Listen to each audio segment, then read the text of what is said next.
Hello students, इस video में हम लोग सिक्स्थ पैसेज को देखेंगे। ओके, यह हमारा सिक्स्थ पैसेज का वीडियो है और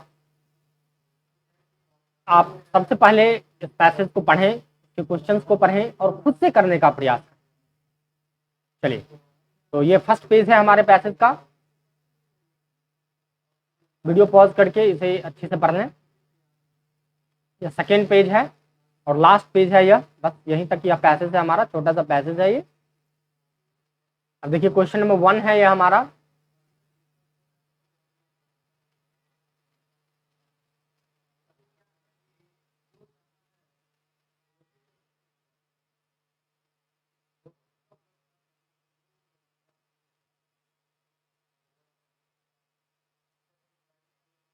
यह क्वेश्चन नंबर हमारा 2 है स्टूडेंट।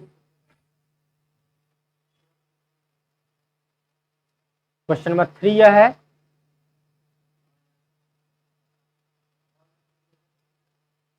यह क्वेश्चन नंबर 4 है हमारा और ये 5th क्वेश्चन और लास्ट क्वेश्चन है। यही हमारा यह पैसेज का क्वेश्चन एंड होता है। तो चलिए पैसेज पर चलते हैं हम लोग फिर से। International trade represents a significant share of gross domestic product। Gross domestic product का शॉर्ट फॉर्म होता है जीडीपी। ओके, जीडीपी को ग्रॉस डोमेस्टिक प्रोडक्ट कहते हैं। तो इंटरनेशनल ट्रेड जो है यह जीडीपी के एक सिग्निफिकेंट पार्ट को, सिग्निफिकेंट यानी कि महत्वपूर्ण शेयर को रिप्रेजेंट करता है। ओके, इंटरनेशनल ट्रेड जो है जीडीपी के एक सिग्निफिकेंट शेयर को रिप्रेजेंट करता है। While international trade has been present throughout much of history, its economic, social and political importance has been on the rise in recent centuries। तो यह जो इंटरनेशनल ट्रेड है स्टूडेंट्स, यह हिस्ट्री में economic, social और political importance रखता है। ठीक है, हिस्ट्री के साथ साथ इकोनॉमिक, सोशल और पॉलिटिकल इंपॉर्टेंस रखता है। और आज के रिसेंट सेंचुरीज में यह बहुत ही, इसका इंपॉर्टेंस इंटरनेशनल ट्रेड का बढ़ा है। इंडस्ट्रियलाइजेशन यानी कि औद्योगिकरण, industrialisation advances the technology, transportation, globalisation, multinational corporations and outsourcing are all having a major impact on the international trade system। तो स्टूडेंट, जो इंडस्ट्रियलाइजेशन है, इंडस्ट्रियलाइजेशन यानी कि औद्योगिकीकरण, क्या है? औद्योगिकीकरण सबसे पहले इंग्लैंड में आया था 18th सेंचुरी में स्टूडेंट। औद्योगिकीकरण, इसके द्वारा प्रोडक्शन जो है बहुत ज्यादा होने लगा। क्या हुआ था? टेक्नोलॉजी एडवांस हुआ, इसमें ट्रांसपोर्टेशन की सुविधाएं बढ़ी, ग्लोबलाइजेशन हुआ, मल्टीनेशनल कॉर्पोरेशन आए और आउटसोर्सिंग, ये सब जो है मेजर इम्पैक्ट डाला इंटरनेशनल ट्रेड सिस्टम पर। यानी कि कह सकते हैं इंडस्ट्रियलाइजेशन जो है उसने इंटरनेशनल ट्रेड पर बहुत ज्यादा इम्पैक्ट डाला। Increasing international trade is crucial to the continuance of globalisation. जो इंटरनेशनल ट्रेड इंक्रीज हुआ उससे क्या हुआ? ग्लोबलाइजेशन की कंटिन्यूटी है, ग्लोबलाइजेशन होने लगा। International trade is in principle not different from domestic as the motivation and the behaviour of parties involved in a trade do not change fundamentally regardless of whether trade is across border or not। तो student, international trade जो है सिद्धांत में यह domestic trade से different नहीं है। ठीक है, ट्रेड जो है वह फंडामेंटली, मूल रूप से बिना किसी चीज के परवाह किए हुए कि यह, मतलब कि इस चीज का परवाह किए हुए कि ट्रेड बॉर्डर के अक्रॉस है या नहीं है।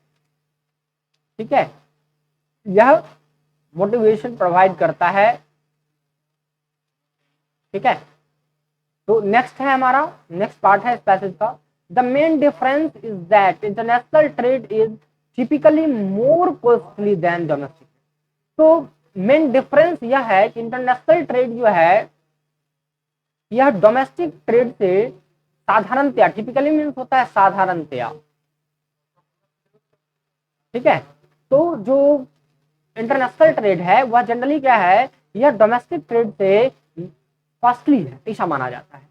Another difference between domestic and international trade is that factors of production such as capital and labour are typically more mobile within a country than across countries.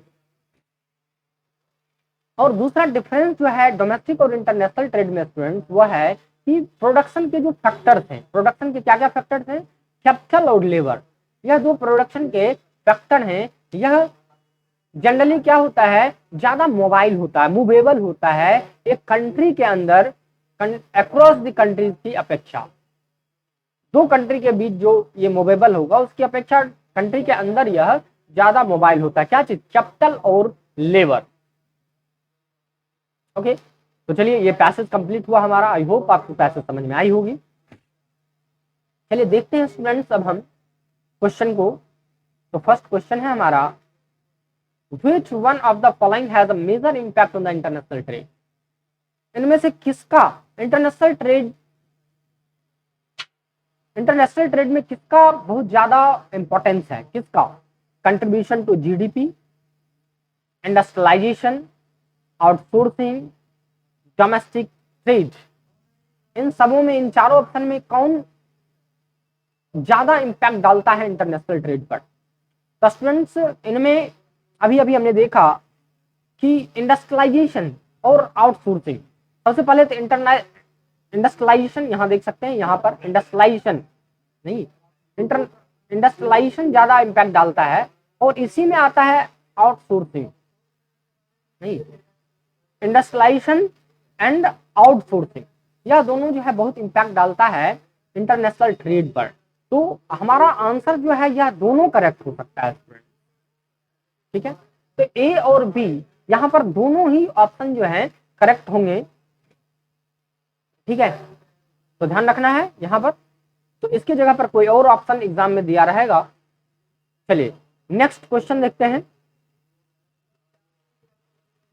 According to the author, increasing international trade, author के according, जिन्होंने यह passage लिखा है उनके according, जो increasing international trade है, international trade जो increase कर रहा है उसके कारण क्या हो रहा है, brings about speedy industrialisation, international trade के कारण इंडस्ट्रियलाइजेशन ज्यादा हो रहा है, uplift technology and transportation, technology और ट्रांसपोर्टेशन को अपलिफ्ट कर रहा है, is crucial to the continuance of globalisation, globalisation को कंटिन्यू कर रहा है, यह इंकरेजेस मल्टीनेशनल कंपनीज, या मल्टीनेशनल कंपनीज को इंकरेज कर रहा है, क्या होगा?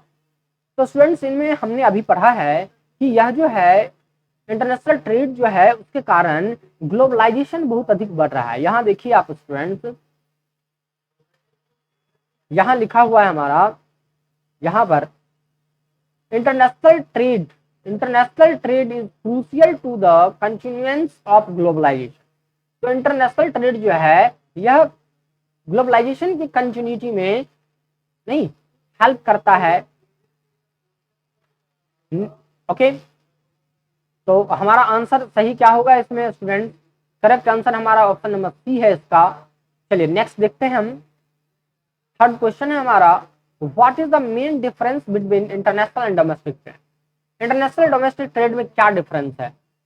फर्स्ट ऑप्शन है one is more significant then other, एक जो है ज्यादा महत्वपूर्ण है दूसरे से, ऐसा तो कुछ हमने अभी पढ़ा नहीं है। दोनों के दोनों इंपॉर्टेंस रखता है या नहीं होगा? One is more costly than the other, हाँ ऑब्वियसली अभी अभी हमने देखा कि इंटरनेशनल ट्रेड जो है वह डोमेस्टिक ट्रेड से कॉस्टली होता है। यहां पर हमने देखा स्टूडेंट्स क्या, the main difference is that international trade is typically more costly than domestic trade. International trade जो है वह डोमेस्टिक ट्रेड से कॉस्टली होता है। तो ये ऑप्शन बिल्कुल करेक्ट है हमारा, यही आंसर होगा। वैसे चलिए दूसरा भी देख लेते हैं हम लोग क्या है। One is more advance than the other, नहीं ऐसा कुछ तो है नहीं कि इंटरनेशनल ट्रेड ज्यादा एडवांस है और डोमेस्टिक ट्रेड एडवांस नहीं है, नहीं ये भी नहीं होगा। One is more crucial than the other, obviously not, यह भी नहीं होगा। तो सही आंसर हमारा थर्ड का होगा बी। ओके चलिए नेक्स्ट देखते हैं स्टूडेंट्स, फोर्थ नंबर क्वेश्चन हमारा है which of the following is one of the factors of production, production के फैक्टर इनमें से कौन है। तो अभी अभी हमने पढ़ा था स्टूडेंट्स प्रोडक्शन के फैक्टर कौन है, तो प्रोडक्शन का फैक्टर यहां देखिए क्या है, factors of production, factors of production such as capital and labour. तो कैपिटल और लेबर क्या है स्टूडेंट्स, प्रोडक्शन के फैक्टर है। यहां हम देख पा रहे हैं प्रोडक्शन के फैक्टर क्या है, कैपिटल और लेबर। तो ऑप्शन में चलिए देखते हैं क्या कैपिटल और लेबर है।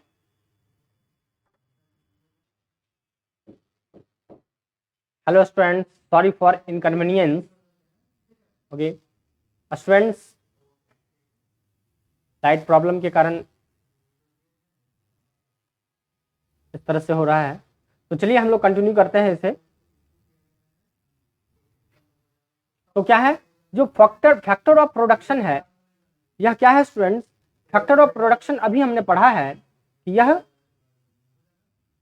कैपिटल है, नहीं कैपिटल है तो कॉस्ट नहीं है, प्रॉफिट नहीं है, लॉस नहीं है, तो हमारा आंसर क्या होगा स्टूडेंट्स, फैक्टर ऑफ प्रोडक्शन क्या है, capital. Capital is the factor of production. Okay चलिए नेक्स्ट देखते हैं हम लोग question number 5 student. Question number 5 है हमारा what is the synonym of mobile, mobile का सिनोनिम क्या है। मोबाइल मीन्स क्या हुआ स्टूडेंट्स, मूवेबल। मोबाइल मीन्स क्या होता है, मूवेबल। तो यहाँ पर ऑप्शन है वर्सेटाइल बिल्कुल नहीं, चेंजेबल नहीं, ट्रांसफरेबल नहीं, तो मोबाइल मीन्स क्या हुआ, मूवेबल। ठीक है तो सही आंसर क्या होगा स्टूडेंट्स, मोबाइल का सिनोनिम क्या होगा स्टूडेंट्स, यहाँ मोबाइल का सिनोनिम होगा हमारा, मोबाइल का सिनोनिम होगा स्टूडेंट्स मूवेबल। क्या होगा, मूवेबल। ओके आंसर ऑप्शन में बी हमारा ऑप्शन सही है, सही है। तो चलिए स्टूडेंट्स देखते हैं इसके सारे आंसर को आप मैच कर लें यहाँ। ओके तो देख लीजिए यहाँ ऑप्शन नंबर क्वेश्चन नंबर 1 का आंसर ए बी दोनों हो सकता है, 2 का सी है, 3 का बी है, 4 का ए है और 5 का बी है। ओके स्टूडेंट्स आप अपने आंसर को मैच कर लें। आई होप आपको समझ में आई होगी पैसेज, सारे क्वेश्चन आप किए होंगे अच्छे से। ओके थैंक यू, मिलते हैं फिर हम लोग नेक्स्ट पैसेज के साथ नेक्स्ट वीडियो में। Okay thank you very much.